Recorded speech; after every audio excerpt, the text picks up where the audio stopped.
1, 2, is this on?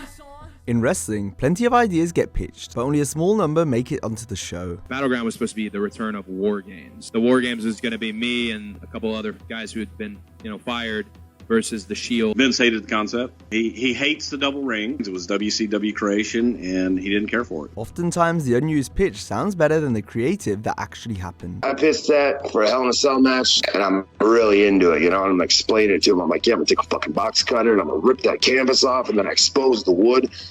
And they look at me like I'm fucking stupid. Then there's other ideas that are so crazy, it would have been hard to look away. Russo said that he wanted WCW to pay him the $1 million, and let's have OJ take a lie detector test on live TV. And that was his big idea. For this video, we're focusing on angles, storylines, and gimmicks that the writers or talent suggested that were rejected for better or worse. I actually lobbied for the one, remember the Undertaker stalker gimmick that they gave to DDP? I lobbied for that for weeks before they picked who was doing it.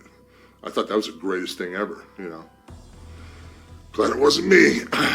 Today, we highlight 10 times WWE outright refused wrestlers' ideas. And I was mad. And I remember saying to Vince that day, this is the most disappointed I've ever been. Stone Cold Steve Austin's rise in the 90s could have had a few missteps that may have changed everything. According to former WWF creative director Dave Sahadi, Vince wanted to keep Austin as a heel. The chairman apparently had an insane way to ensure this happened. Sahadi told the story on the podcast Heat Network. It was right before the match he had with WrestleMania where he bled out, against Bret Hart. So Vince calls myself, Kevin Dunn, a bunch of executives in the office and says, hey, I don't want people cheering Stone Cold Steve Austin. He's a heel. I want him to be booed. So I have a couple ideas. Maybe we put him back into the ringmaster gimmick with the blue tights. Maybe we have him, grow out his stubbly blonde hair again. After hearing from McMahon, everyone in the room was stunned. The boss had previously edited Steve's lines when he did a guest commentary spot in '96. Then according to Vince Russo, the chairman almost didn't capitalize on Austin 316. Sahadi went on to say that McMahon was talked out of keeping Stone Cold as a heel by others in the meeting. Thankfully so, because who knows how history would have turned out otherwise. Kevin Dunn said, Vince, let's just listen to the crowd. They're liking this guy. Let's just go in and see where the crowd takes us. And Vince finally acquiesced and said, okay. And then boom, next thing you know, he became legendary. But it was that close to not happening. After winning Money in the Bank at WrestleMania 23, Mr. Kennedy's so-called Austin 316 moment fell flat because he didn't cut a memorable promo. Ken believes this is due to the higher-ups not letting him use his intended catchphrase. I remember Michael Hayes coming up to me earlier in the day. He was like, they want you to cut like your Austin 316 moment. Because I had that, nice guys finish last, thank God I'm an asshole. Kennedy had coined this saying, which he felt would have taken his character to the next level. He couldn't get it cleared though because it featured a swear word. Ken thinks his mistake was asking for permission ahead of time. So I remember thinking, I'm going to hit that fucking line now. Nice guys finish last, thank God I'm an asshole. And I was going to do it, and then I thought I better run this by. I wish I wouldn't have. Nice guys, they always finish last. Thank God I'm Mr. Kennedy. Thank God I am Mr. Money in the Bank. He may have got heat for using the phrase anyway, but at least the promo would have hit strong. On his Mic Check podcast, Kennedy spoke of his regret regarding the promo. Now since he told me no, even if it gets over, even if the next night everybody in the audience has signs that say, I'm an asshole, you're in trouble. Let's circle back to Stone Cold and another of Vince's failed ideas, that being the infamous Stalker storyline in 2001, which saw a peeping Tom spy on The Undertaker's wife Sarah. Apparently McMahon had written out this idea with Austin in mind as the Stalker. He figured it would be a good way to heat up the Rattlesnake, who had recently turned heel. Austin told me later, he goes, they picture by him too. Really? Yeah, he told me that. Steve outright refused to take part in the angle, so gears shifted, but before they landed at Diamond Dallas Page, Big Show had pushed to be the Stalker. I actually lobbied for the one, remember the Undertaker stalker gimmick that they gave to DDP? I lobbied for that for weeks before they picked who was doing it. I thought that was the greatest thing ever, Glad it wasn't me. However, the higher-up's second choice after Austin was DDP. While speaking to Inside the Ropes, Dallas mentioned his regret for not saying no given how horrible the Stalker storyline turned out. In many ways, his in-ring career never recovered. He had lobbied for a People's Champion vs. People's Champion feud with The Rock, but McMahon wasn't interested. I said, Vince, I'm the real People's Champion. I said, Rock ain't here right now. because I went, we really love the stalker thing. What I should have said was, you know what? It's a great idea for someone else. When you want to do People's Champion versus People's Champion, call me. If I walk out there, get in the elevator, I'm not going to make it to the airport. He would have called me back and brought me right back in. Another time Vince put his foot down was during the Undertaker and Edge's feud in 2008. This had been one of SmackDown's greatest rivalries, and it was set to culminate in a Hell in a Cell match at SummerSlam 08. Edge had come up with most of the big spots ahead of time, but he had to pivot after McMahon wanted things toned down to set a precedent for cell matches going forward. That's because WWE had just turned PG a month prior. The Rated R superstar discussed his frustrations with the changes on the Edge and Christian Pod of Awesomeness. We got from Vince the edict that day that there would be no color in the match. And I had put together this whole thing in my head that involved color. I was mad. And I remember saying to Vince that day, this is the most disappointed I've ever been. He said, I trust you two to be able to set the template for what a Hell in a Cell will be going forward. And I was like, oh, well, shit. Despite the constraints, Edge and Taker ended up having one of the last great cell matches for a few years. This is due to the concept becoming more and more watered down as time went on. One of the PG cell matches that suffered from lack of violence occurred in 2014 when Dean Ambrose wrestled Seth Rollins. This was another feud ender and proved to be a fine contest given the restrictions. However, Ambrose had an idea that would have made it better, but this never came to fruition in the match. Like something simple like tearing the canvas off and exposing the boards. I pitched that for a Hell in a Cell match, and I'm really into it, and I'm explaining it to him. I'm like, yeah, I'm gonna take a fucking box cutter and I'm gonna rip that canvas off and then I expose the wood. And they look at me like I'm fucking stupid. Like they didn't get it at all. Vince's like, I don't think people are gonna understand it. Yeah, they looked at me like I was an idiot. They're like Hunter's rolling his eyes. WWE would later use Ambrose's idea in the 2015 Hell in a Cell match featuring The Undertaker and Brock Lesnar.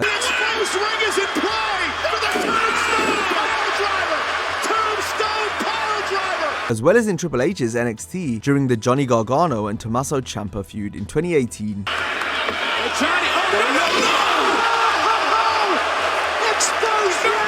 Like Hell in a Cell, Triple H was always a fan of the War Games concept. It had been floated around in WWE multiple times over the years, but Vince would never go for it. Why has there never been a War Games in the WWE? Vince hated the concept. He hates the double ring. He hates the double ring thing. I tried to sell the 2-ring battle royal for years, but it was just one of those things. It was WCW creation, and he didn't care for it. That was until 2013. At that year's Battleground pay-per-view, we would have presumably got The Shield and Randy Orton versus Cody Rhodes, Goldust, Big Show, and Daniel Bryan. Cody discussed the original plan while speaking to Inside the Ropes. Battleground was supposed to be the return of War Games. The War Games was going to be me and a couple other guys who had been, fired, versus the Shield and the kind of the Authority. War Games was going to come back, and then somebody, and I actually don't know who, so I'm not being vague, but somebody said, no, it takes away too much ticket space, so we're not going to do the War Games.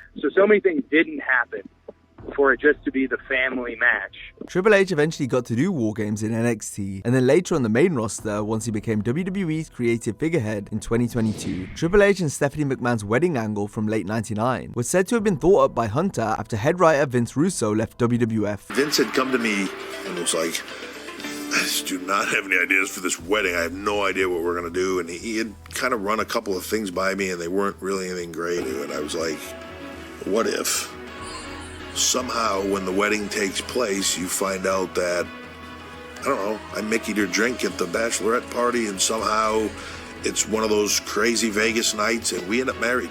Announcer Kevin Kelly claims Russo suggested Triple H going off with Stephanie, but in a different way than how it ultimately happened. The door kicks open, right?